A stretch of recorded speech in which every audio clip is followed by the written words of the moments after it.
前年的八八太岁，广东人看到嘉阳屯田丘的日本太岁大法爷，被农国书记扣了过手，竟然由农粮署来补助，本学生的体验讲中。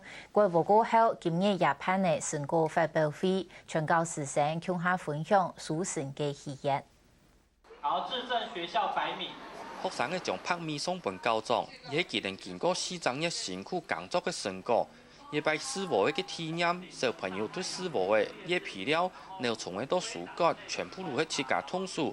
也對於對八八風災嘅噩夢地步行出來嘅學生嘅來講，內心嘅感想十分的多。因為農夫如果一到風災的話，那個農田就會被沖毀，那我們也沒有那個米可以吃了。經過這一次活動，我懂得不應隨便浪費食物，要懂得珍惜、感恩惜福。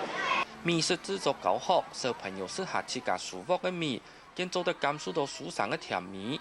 根據校長嘅觀察，小朋友嘅飲食偏好已經因為一擺師傅嘅體驗有會改變。因為我感覺啊，吼，而家細年嘅吼，金錢一點都唔好食飯，哦，細年嘅都比較呢啲體驗到哦，漢白伊人啊，過後食飯食米。人權天天報，人難天上錯。師傅嘅體驗成果非常，線上講解同農事相關嘅客家諺語，本小朋友對農耕嘅實際經驗提拔，體會到老祖先嘅智慧同神法嘅哲學，同時也對小朋友嘅心肝頭，也係農家精神嘅權分中嘅。